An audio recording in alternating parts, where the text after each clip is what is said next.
കേന്ദ്ര സർക്കാർ ആവിഷ്കരിച്ച PM-ശ്രീ പദ്ധതിയിൽ കേരളം ഒപ്പുവയ്ക്കുവാൻ തീരുമാനിച്ചതുമായി ബന്ധപ്പെട്ട ചില ആശങ്കകളെ സംബന്ധിച്ച് ഉള്ള ഒരു വിശദീകരണത്തിന് വേണ്ടിയാണ് ഈ പത്രസമ്മേളനം വിളിച്ചു കൂട്ടിയിട്ടുള്ളത്. എന്തുകൊണ്ട് ഈ തീരുമാനം എടുത്തു എന്ന് കേരളത്തിലെ പൊതുവിദ്യാഭ്യാസ നയങ്ങളെ ഇത് എങ്ങനെ ബാധിക്കുന്നു എന്നും വ്യക്തമാക്കാനാണ് ഈ വാർത്താ സമ്മേളനം. നമ്മുടെ കുട്ടികൾക്ക് അവകാശപ്പെട്ട ആയിരക്കണക്കിന് കോടി രൂപയുടെ കേന്ദ്ര ഫണ്ട് തടഞ്ഞു വച്ചുകൊണ്ട് കേരളത്തെ സാമ്പത്തികമായി ഞെരുക്കുവാനുള്ള കേന്ദ്ര സർക്കാരിൻ്റെ നീക്കത്തെ മറികടക്കുവാനുള്ള തന്ത്രപരമായ ഒരു തീരുമാനമാണിത്. കേരളത്തിൻ്റെ പൊതുവിദ്യാഭ്യാസ രംഗത്തെ തകർക്കാനുള്ള ഒരു നീക്കത്തെയും ഈ സർക്കാർ അനുവദിക്കില്ല.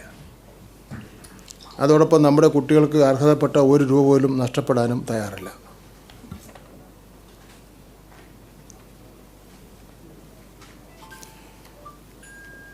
PM-ശ്രീ പദ്ധതിയിൽ ഒപ്പിടാത്തതിൻ്റെ പേരിൽ കേന്ദ്ര സർക്കാർ സമഗ്ര ശിക്ഷ കേരളയ്ക്ക് അർഹതപ്പെട്ട ഫണ്ട് തടഞ്ഞു വച്ചിരിക്കുകയായിരുന്നു.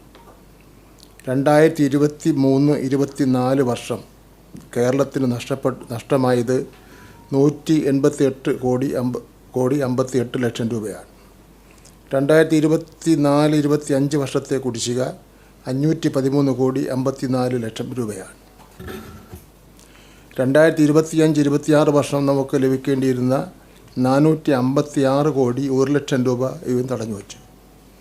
ആകെ 1158 ലക്ഷം രൂപയാണ് ഇതിനകം നമുക്ക് നഷ്ടമായത്. PM-ശ്രീ പദ്ധതി 2027 മാർച്ചിൽ അവസാനിക്കും. ഇപ്പോൾ ഒപ്പിടുന്നതിലൂടെ സമഗ്ര ശിക്ഷയുടെ കുടിശ്ശികയും 2 വർഷത്തെ PM-ശ്രീ ഫണ്ടും ഉൾപ്പെടെ 1476 ലക്ഷം രൂപയാണ് സംസ്ഥാനത്തിന് ലഭ്യമാകാൻ പോകുന്നത്. 1476 ലക്ഷം രൂപയാണ് സംസ്ഥാനത്തിന് ലഭ്യമാകുവാൻ പോകുന്നത്. നിലവിൽ കേന്ദ്രം സമഗ്ര ശിക്ഷയ്ക്ക് നൽകാമെന്ന് ധാരണയായിട്ടുള്ളത് 971 കോടി രൂപയാണ് ഇന്നലെ ധാരണയായത്. നമ്മുടെ പൊതുവിദ്യാലയങ്ങളിലെ 40 ലക്ഷത്തോളം വരുന്ന പാർശ്വവൽക്കൃത വിഭാഗത്തിൽ നിന്നുള്ള കുട്ടികളെയാണിത് നേരിട്ട് ബാധിക്കുന്നത്.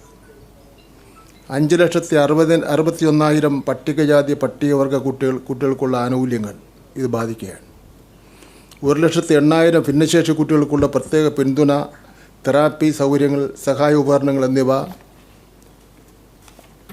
അത് ആ കുട്ടികളെ ബാധിക്കുന്ന സ്ഥിതിവിശേഷം ഉണ്ട്.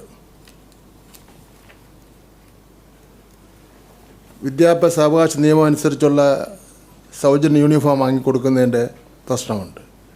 പാഠപുസ്തകം, പെൺകുട്ടികൾക്കുള്ള അലവൻസുകൾ, പ്രീ പ്രൈമറി വിദ്യാഭ്യാസം, അധ്യാപക പരിശീലനം, പരീക്ഷ നടത്തിപ്പ് തുടങ്ങിയ പൊതുവിദ്യാഭ്യാസത്തിൻ്റെ നട്ടെല്ലായ പ്രവർത്തനങ്ങളെയാണ് ഈ ഫണ്ടിൻ്റെ അഭാവം മൂലം ബാധിക്കുന്നത്. നമ്മുടെ കുട്ടികളുടെ ഭാവി പന്താടിക്കൊണ്ട് ഒരു രാഷ്ട്രീയ സമ്മർദ്ദത്തിന് വഴങ്ങാൻ കേരളം തയ്യാറല്ല.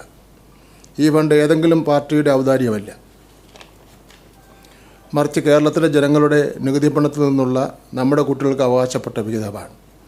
ആ വിഹിതം നേടിയെടുക്കുക എന്നതാണ് ഒരു ജനകീയ സർക്കാരിൻ്റെ ഉത്തരവാദിത്വം. ഈ PM-ശ്രീയിൽ ഒപ്പിട്ടതോടെ കേരള ദേശീയ വിദ്യാഭ്യാസ നയം 2020 പൂർണ്ണമായി അംഗീകരിച്ചു എന്നുള്ള ചില വാദഗതികൾ വരുന്നു. ആ വാദഗതികൾ വെറും സാങ്കേതികം മാത്രമാണ്. ഇത് സാങ്കേതികം മാത്രമാണ്. ഒന്നാമതായി 2022 ഒക്ടോബർ മുതൽ തന്നെ സമഗ്ര ശിക്ഷാ പദ്ധതിയെ NEP നടപ്പാക്കാനുള്ള ഉപാധിയായി കേന്ദ്രം പ്രഖ്യാപിച്ചിരുന്നു. ഫണ്ട് വാങ്ങുമ്പോഴും കേരളം 2023 വരെ ആ ഫണ്ട് വാങ്ങുമ്പോഴും കേരളം നമ്മുടെ സംസ്ഥാന താൽപ്പര്യങ്ങൾക്കും വിദ്യാഭ്യാസ മൂല്യങ്ങൾക്കും അനുസരിച്ചാണ് പദ്ധതികൾ നടപ്പാക്കിയത്. അതേ നയം മാത്രമേ ഇപ്പോഴും തുടരുന്നുള്ളൂ. രണ്ടാമതായി ഉന്നത വിദ്യാഭ്യാസ വകുപ്പ് PM-ഉഷ പദ്ധതിയിൽ ഒപ്പിട്ടതും NEP നടപ്പാക്കാമെന്ന വ്യവസ്ഥയോടെയാണ്. എന്നിട്ടും കേരളത്തിൻ്റെ ഉന്നത വിദ്യാഭ്യാസ കമ്മീഷൻ റിപ്പോർട്ടിൻ്റെ അടിസ്ഥാനത്തിലുള്ള നമ്മുടെ സ്വന്തം കാഴ്ചപ്പാടാണ് ഇവിടെ നടപ്പിലാക്കുന്നത്. കേന്ദ്ര നയം 30% പോലും നടപ്പാക്കിയിട്ടില്ല ഉന്നത വിദ്യാഭ്യാസ വകുപ്പ്. മൂന്നാമതായി NEP 2020 പറയുന്ന പല കാര്യങ്ങളും, ഉദാഹരണത്തിന് പ്രീ പ്രൈമറി വിദ്യാഭ്യാസം, അധ്യാപക ശാക്തീകരണം, 100% എൻറോൾമെൻറ്റ്, ത്രിഭാഷാ പദ്ധതി കേരളം പതിറ്റാണ്ടുകൾക്ക് മുമ്പ് തന്നെ ഇതെല്ലാം നടപ്പിലാക്കിയ കാര്യങ്ങളാണ്. ഇക്കാര്യത്തിൽ നാം NEP-യേക്കാൾ ബഹുദൂരം മുന്നിലാണ്. പാഠ്യപദ്ധതിയുടെ വർഗീയവൽക്കരണത്തിന് പിന്നിൽ നിന്നുകൊടുക്കുന്നതിന് വേണ്ടി കേരളം തയ്യാറായിട്ടില്ല. അതിൻ്റെ സത്യസ്ഥിതി എന്താണ്? കേരളത്തിൻ്റെ പാഠ്യപദ്ധതി തീരുമാനിക്കുന്നത് കേരള സർക്കാർ തന്നെയാണ്. ദേശീയ വിദ്യാഭ്യാസ നയത്തിൻ്റെ പേജ് 17 സെക്ഷൻ 4 32 പാഠ്യപദ്ധതി സംബന്ധിച്ച് അന്തിമ തീരുമാനം സംസ്ഥാന സർക്കാരുകൾക്കാണെന്ന് വ്യക്തമാക്കി പറയുന്നുണ്ട്. NEP വന്നതിന് ശേഷം 1 മുതൽ 10 വരെ ക്ലാസ്സുകളിലെ പാഠ്യപദ്ധതിയും പാഠപുസ്തകങ്ങളും പരിഷ്കരിച്ച ഏക സംസ്ഥാനം കേരളമാണ്. മതനിരപേക്ഷത, ശാസ്ത്രചിന്ത, ഭരണഘടനാ മൂല്യങ്ങൾ എന്നിവയിൽ ഊന്നിയ പാഠ്യപദ്ധതിയാണ് നാം ഒരു വ്യാഴവട്ട കാലത്തിന് ശേഷം പാഠ്യപദ്ധതി പരിഷ്കരിച്ചതിലൂടെ നടപ്പാക്കിയത്. NCERT വെട്ടിമാറ്റിയ ഗാന്ധിവധവും മുഗളുടെ ചരിത്രവും അടക്കമുള്ള പാഠഭാഗങ്ങൾ അഡീഷണൽ പാഠപുസ്തകങ്ങളാക്കി നമ്മുടെ കുട്ടികളെ പഠിപ്പിക്കുകയും അതിൽ പരീക്ഷ നടത്തുകയും ചെയ്ത സംസ്ഥാനം കേരളം മാത്രമാണ്. ഇതേ പാഠ്യപദ്ധതിയും പാഠപുസ്തകങ്ങളും തന്നെയായിരിക്കും കേരളത്തിലെ എല്ലാ വിദ്യാലയങ്ങളിലും തുടർന്നും പഠിപ്പിക്കാൻ പോകുന്നത്. അതിന് ഒരു മാറ്റം ഉണ്ടാകാൻ വേണ്ടി പോകുന്നില്ല. മാറ്റം ഉണ്ടാവില്ലെന്ന് പറഞ്ഞാലും വീണ്ടും മാറ്റം ഉണ്ടാവുന്നല്ലോ എന്നുള്ള ചില ചോദ്യങ്ങളും വരുന്നുണ്ട്. ഫെഡറൽ തത്വങ്ങൾ അടിയറ വച്ചു എന്നുള്ള ചില സംശയങ്ങളുണ്ട്. അത് തെറ്റാണ്. ഫെഡറൽ തത്വങ്ങൾക്ക് വേണ്ടിയുള്ള പോരാട്ടത്തിൻ്റെ ഭാഗമായിട്ടാണ് ഈ തീരുമാനം. ഡൽഹിയിൽ ചേർന്ന NCERT-യുടെ ജനറൽ ബോഡി യോഗത്തിൽ 20 സംസ്ഥാനങ്ങളിലെ മന്ത്രിമാരുണ്ടായിരുന്നു, വിദ്യാഭ്യാസ മന്ത്രിമാർ. കേന്ദ്രത്തിൻ്റെ തെറ്റായ നയങ്ങൾക്കെതിരെ സംസാരിച്ചത് കേരളത്തിൻ്റെ വിദ്യാഭ്യാസ മന്ത്രി മാത്രമാണ്.